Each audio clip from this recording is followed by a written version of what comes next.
আওয়ামী লীগ খুশি তাহলে আমার কাছে মনে হয় যে এই মুহূর্তে খুশি তারা। জামাত এককভাবে তার অর্জন কিন্তু 3টে সিট, আমার জানা মতে এককভাবে 3টে সিট অর্জন তার। এরা যে সব তার ভোটার কি ভোটার না সেটা তো আমরা নেক্সট ইলেকশনে আবার দেখবো। কোনো প্রমাণ যুক্তি ছাড়াই 100% এনসিপি আওয়ামী লীগ বিরোধী শক্তি। আবহাওয়া রাজ্জাকির কাছে যেতে চাই। আবহাওয়া রাজ্জাকি কালকে শপথ গ্রহণ হচ্ছে নতুন সরকারের, সেখানে প্রথমে এমপিদের শপথ পড়াবেন সম্ভবত প্রধান নির্বাচন কমিশনার এবং মন্ত্রী পরিষদ সভা শপথ পাঠ করাবেন রাষ্ট্রপতি মোহাম্মদ শাহাবুদ্দিন। কিন্তু আগে যে বাংলাদেশের সংবিধান আইন অনুযায়ী এমপিদের শপথ পাঠ করাতেন স্পিকার বা ডেপুটি স্পিকার, এই বিষয়গুলো, কিন্তু এবারে যে সিইসি পড়াবেন এখানে আইনি কোনো জটিলতা দেখেন কিনা? বা এটা বোধহয় পড়াইতে পারে, আমি যতটুকু জানি যে ফাইনালি যদি স্পিকার, যেমন স্পিকার পদত্যাগ করছে, স্পিকার কোথায় আছে আমরা জানি না, বাট উনি পদত্যাগ পত্র দিচ্ছেন এইটুকু আমরা জানি। প্লাস ডেপুটি স্পিকার মানে he is in custody, jail. তো আপনি তো ধরেন এই মুহূর্তে সে বোধহয় বিয়ের আসামি, একটা হত্যা মামলার আসামি হিসেবে উনি আছেন। তো আমি যতটুকু বিধানে হত্যা মামলার আসামি থেকে দিয়ে তো আপনার পথ করাইতে পারেন না। তারপর রাষ্ট্রপতি মনোনীত যাকে করবেন পারেন। আর এরকম ক্ষেত্রে যদি কেউ খুঁজে না পাওয়া যায় তাহলে গেজেট নোটিফিকেশন হওয়ার পর ইন 3 days সর্বোচ্চ প্রধান নির্বাচন কমিশনার পড়াতে পারেন। আমি উত্তর পেয়ে গেলাম, সেই হিসাবে কোনো অসুবিধা হচ্ছে না। দ্বিতীয় প্রশ্ন হচ্ছে জামায়াতের ব্যাপারে একটা হাই ভোট ছিল, তারা ক্ষমতায় যাচ্ছে, ফলাফল দেখা গেল কিন্তু উল্টো। জামায়াতের পরাজয়, এরকম পরাজয় হওয়ার কারণটা একটু বলবেন? কেউ কেউ বলছেন নারীদেরকে অসম্মান করা কিংবা একাত্তরকে স্বীকার না করা, এই বিষয়গুলো প্রভাব পড়েছে নির্বাচনে। না, আমি এবারের নির্বাচনে আমি উল্টো ভাবে দেখতে যে আপনি এগুলোর জবাব আমি দিব। তার আগে যদি আপনি আসেন যে এবারের নির্বাচনে সবাই খুশি, আমার কাছে মনে হয়। আমি যেখানে ভাই খুশি হতে পারেন, ভাই খুশি হতে পারেন না, আমি ভাইকে সেটা একটু বোঝানোর চেষ্টা করি। উনি তো বলছেন যে দেশের মানুষ সংশয়ে ছিল, যেমন ধরেন আপনি, নির্বাচন হবে। আমি একদম নিচের থেকে আসি, মানে ওই যে অন্যান্যরা পাইছে 8টা আসন, অন্যান্যরা তো খুঁজে পাবেন না, এই একটা ও একটা ওটা বাদ। তারপরে নিচের থেকে যদি আসি, এনসিপি পাইছে 6টা আসন। আপনি ভালো করে চিন্তা করে দেখেন যে এনসিপি ফ্রম ডে 1 আমি দেখি নাই কেউ অ্যাকসেপ্ট করছে তাদেরকে, মিডিয়ায় বা ইন্টারভিউতে আই না, কেউই না, তাকে যে যাই বলুক ওটা নিয়ে আমার। কিন্তু আলটিমেটলি কিন্তু তারা 6টা সিট পাইছে। তো 6টা সিট যে পাইলো এতে তাদের খুশি তারা, আমি মনে করি। কেন খুশি? তাদের প্ল্যাটফর্মই থাকতো না, যাদেরকে বলা হয় যে একটা সিটও পাবে না, 6টা সিট তারা পেয়েছে। কিন্তু কিভাবে পেয়েছে? এটা তো ভোটে, আমি তো কাদের ভোটে? না আমি সাদা মাটা দেখে তো ভোট। কাদের ভোটে? জুলাই চেতনার পক্ষে যারা, জামাতের ভোটে। না জামাতের এত ভোট নাই, সেটা ব্যাখ্যা আসছে। জামাতের এত ভোট নাই। জামাত বরং এনসিপি কে নিয়ে, এনসিপির পক্ষে যে সেন্টিমেন্টটা কাজ করছে, জামাত গেইন করছে। এই কাজটা যদি বিএনপি করতো, আমার ব্যক্তিগত ওপিনিয়ন ভাই, আমি ধরেন শেখ হাসিনাকে সরাইছি, আমরা আন্দোলন করছি, সরাইছি, ভালো কথা, যাই। একটা আন্দোলন এরকম আর একটা আন্দোলন কিন্তু 15 বছর লাগতে পারে, এটা এভরিডে হয় না। তো সেক্ষেত্রে ওই শেখ হাসিনা চলে যাওয়ার পর কিন্তু ওরা আর ওই জায়গাটায় থাকতো না, যেটা আমরা মনে করি। আমরা বোধহয় এমন একটা শক্তি উত্থান হইতেছে, এই উত্থান বোধহয় দমানো যাবে না, ইত্যাদি ইত্যাদি। আপনি তাদেরকে, বিএনপি কিন্তু অনেক খুচরো দলকে অ্যাকোমোডেট করছে একটা সিট দিয়ে, যাদের নাকি দলের প্রেসিডেন্ট সেক্রেটারি নাম পাওয়া যায় না, এদেরকে গিলে ফেলা যাইতো। এরকম দিলাম, থাকো, 20টা সিট দিতাম, 10টা সিট দিতাম, 2টা মন্ত্রণালয় দিতাম, চলে আসতো নিয়ে।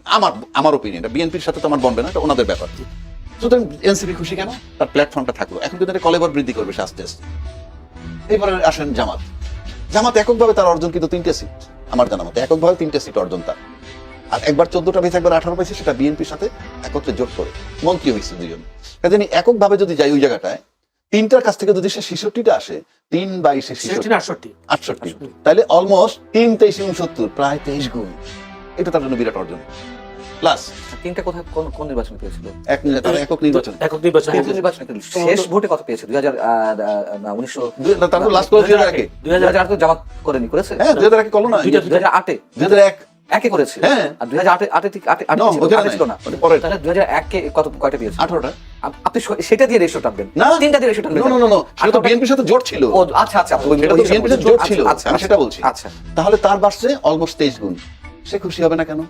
এবং তার ভোটার আমাদের 37 সামথিং ভোট পাইছে। এরা যে সব তার ভোটার কি ভোটার না সেটা তো আমরা নেক্সট ইলেকশনে আবার দেখবো, কিন্তু আজকে পর্যন্ত তো তাই। এখন তাহলে সেও খুশি, এবং সে একটা শক্ত বিরোধী দল হয়েছে, তারপর উচ্চ কক্ষ নিম্ন লড়াই হইতেছে। আলটিমেটলি যদি দলীয় স্থিরও করেন, তাহলে আমি জানি না কোনটা করবেন, গেল এটা, সে খুশি। আসেন তারপরে বিএনপি, কেন খুশি হবে না? বিএনপি তো আলটিমেটলি ক্ষমতায় গেছে, ক্ষমতায় যখন গেছে এটা খুশি হওয়ার কথাই। এবার আসেন আওয়ামী লীগ, কেন খুশি হবে না আওয়ামী লীগ? আওয়ামী লীগ তো এনসিপি আর জামাত যে জোয়ার উঠছিল, ক্ষমতায় চলে যাবে, তারা ক্ষমতায় যাইতে পারে নাই, তারা অ্যাবসলিউটলি আওয়ামী বিরোধী শক্তি। এনসিপি কে তো আওয়ামী লীগের কোনো প্রমাণ যুক্তি ছাড়াই 100% এনসিপি আওয়ামী লীগ বিরোধী শক্তি। সুতরাং এতে শেখ হাসিনা খুশি। চতুর্থ খুশি কি? আওয়ামী লীগের আরো একটা খুশির ধাপ আছে, পুরা প্রশাসন তার 16 বছরে সাজাইছে, এমন কোন সেক্টর নাই পান্না ভাই উপর দিয়ে আমার যাই বলুক না কেন ভিতরে মানতে হবে তার সাজানো ঘর সবকিছু 16টা আমি মানবো না কেন? আমি আওয়ামী লীগ নাকি? আমরা আওয়ামী লীগ হিসাবে বলছি না, আলোচক যে সাজানো ঘর মানে কি?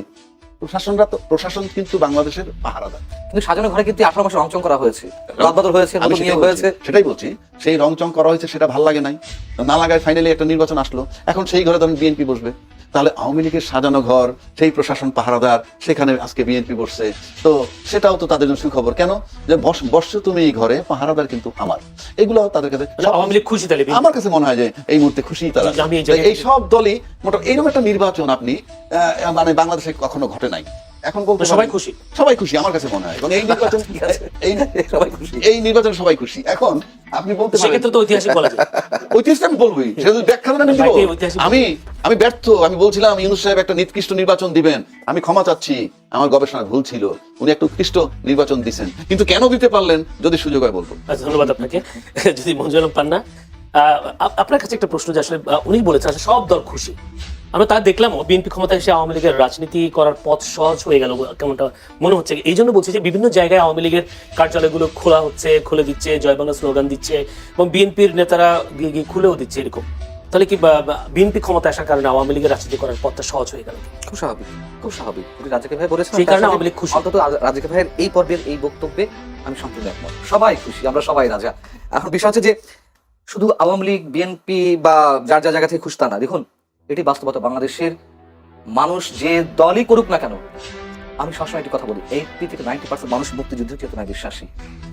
সেই মানুষগুলোও খুশি।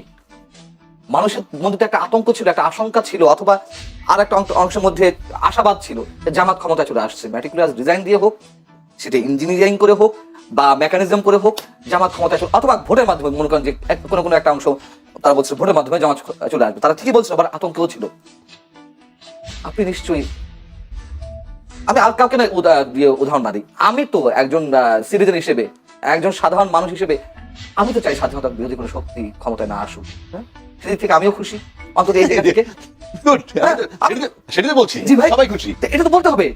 তার কারণ এই যে স্বাধীনতার 54 বছর পর এসে এখনো এই যে এনসিপি, আমি সব নেতার কথা বলছি না, এনসিপির বিশেষ একটা অংশ অথবা জামাতের একটা অংশ, তারা মুক্তিযুদ্ধকে যেভাবে খাটো করেছে, এটা মেনে নেওয়া যায় না।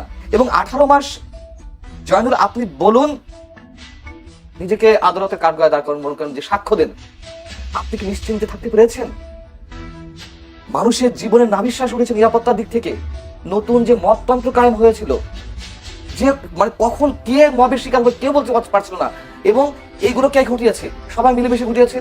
জামাত ঘটিয়েছে, বিএনপি লোকেরা ঘটিয়েছে, এনসিপি ঘটিয়েছে। কি আশা করেন সামনে মততন্ত্র হবে কি হবে না? কমবে তো বটেই, কমবে বটেই, মানে একেবারে যে বন্ধ হয়ে যাবে রাতে তা না, তবে অবশ্যই কমবে এবং একটা সময় বন্ধও হবে, এটুকু আশা করি। এবং তারিক রহমান যে আশাবাদ মানুষের মনে জাগাচ্ছে, মানে আমি তো প্রথমে বলেছি ব্রুট মেজরিটি অবশ্যই খারাপ দৃষ্টান্ত হয়ে আছে যুগে যুগে, এবারও যে খারাপ হবে তা বলা যায় না, তবে আমরা আশা করতে পারি। তিনি তারিক রহমান সব বিরোধী দলের নেতাদের বাসায় গিয়ে দেখা করছেন, নতুন সংস্কৃতি, অবশ্যই এটা ভালো উদ্যোগ। এবং আওয়ামী লীগের রাজনৈতিক কার্যালয় আপনি খোলার কথা বলেছেন, এটা তো আসার কথা। দেখুন, এদের তো বাস্তবতা, আওয়ামী লীগের নেতা কর্মীরা যারা অন্যায় করেছে, অপরাধ করেছে, চুরি করেছে, বাটপারি করেছে, গুম করেছে, খুন করেছে, তাদের সবার বিচার আমরা চাই। কিন্তু একটা ইনস্টিটিউশন কেন বন্ধ রাখতে হবে, যেটা রাজীব ভাই প্রথমে বলছিলেন, তো খুব স্বাভাবিক আমরা চাই। এবং এই যে টকশোতে যারা আসেন, তাদের এই অংশটাকে বাদ দিন প্লিজ। ওই যে উত্তপ্ত কথাবার্তা বলে, মানে ঝগড়াঝাটি বাধায় দেয়, এবং ওই যে ইনফ্লুয়েন্সিয়াল কথাবার্তা বলে নেগেটিভলি, বাংলাদেশের রাজনীতি নষ্ট হওয়ার পেছনে এই একটা অংশ কিন্তু দায়ী। গণমাধ্যম যেমন দায়ী, এটাও দায়ী। আমরা চাই প্রতিদ্বন্দ্বিতা থাকুক, প্রতিহিংসা না থাকুক। আর একটা প্রশ্ন, সেটা হচ্ছে আপনি নিজেই বলেছেন জামায়াতের মুক্তিযুদ্ধ বিরোধী একটা শক্তি আসুক ক্ষমতা, এটা আপনিও চান না, দেশের মানুষও চায়নি, কিন্তু ভোটের দিক হিসাব করলে জামায়াতের বেশ উত্থান হয়েছে। সেই উত্থানটাকে আপনি কিভাবে দেখছেন, বা এই উত্থানকে আরো বাড়বে নাকি কমবে বিএনপির এই প্রশাসনিক ক্ষমতার দক্ষতার জন্য, কি মনে হয়?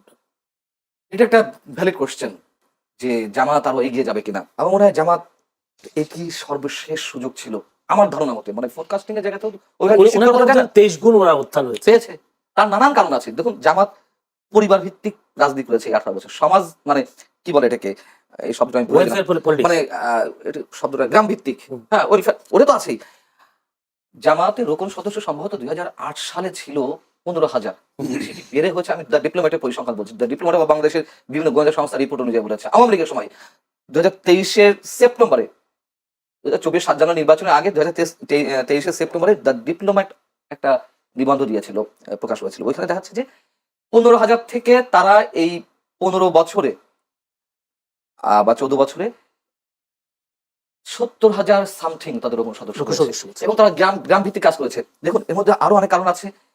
তাহলে আওয়ামী লীগের দমন পীড়ন ওদেরকে আর উত্থান বাড়িয়ে দিল, এটা বিষয়। অবশ্যই তাদের রাজনৈতিক কৌশল, তাদের রাজনৈতিক কৌশলগুলোকে আমি স্যালুট করি। তাদের যে সাংগঠনিক ভিত্তি, আপনি ইচ্ছা করেই টাকা দিয়ে যে কোনো দলের সদস্য প্রেসিডেন্ট মেম্বার হয়ে যেতে পারেন। আমি চ্যালেঞ্জ করে বলছি, কয়েক কোটি টাকা, মানে দল বুঝে অবস্থায়। তো শিল্পপতিরা হচ্ছে না, বড় বড় পদে যাচ্ছে না বড় দুই দলে, কিন্তু জামাতে এটি সম্ভব না। জামাতে এটি সম্ভব না। এবং এর আগেও বলেছি, জামাতের প্রত্যেকটা ছেলে বা মেয়ে যাই হোক ছাত্র শিবির করার পর তাদের অর্থনৈতিক স্বাবলম্বী হওয়ার নিশ্চয়তা রয়েছে। তাদের ব্যাংকিং সেক্টর, তাদের অর্থনৈতিক যে সেক্টরগুলো অসাধারণ। যে দলের যেমন টাকার অভাব হয় না, চাঁদাবাজি করতে হয় না, ঠিক একইভাবে যারা শিবির করে আসে, ছাত্র সংগঠন করে আসে, তাদের চাকরি বাকরি অভাব হয় না। এদিক থেকে জামাতের রাজনৈতিক কৌশল অতুলনীয়, অভাবনীয়, অনেকটা কংগ্রেস পার্টি টাইপের, আগে যেমন কংগ্রেস পার্টি যে প্র্যাকটিসটা করতো। যাও, কিন্তু এই যে ভোট বাড়লো, দেখুন আমার কিন্তু এই ভোটে অনেকেই বলছে যে 100% সহি শুদ্ধ তো ভোট হয়নি। আগের দিন থেকে ভোট মারা শুরু হয়েছে, সিল মারা শুরু হয়েছে, কিছু না কিছু ঘটেছে। টিআইবি যে রিপোর্ট দিয়েছে আজকে, সেখানেও বলছে তুলনামূলকভাবে গ্রহণযোগ্য। আমার বলেনি কিন্তু 100% বা 90% বা 95% বলেনি, কিছু ঘটেছে। এবং এটা সত্য কথা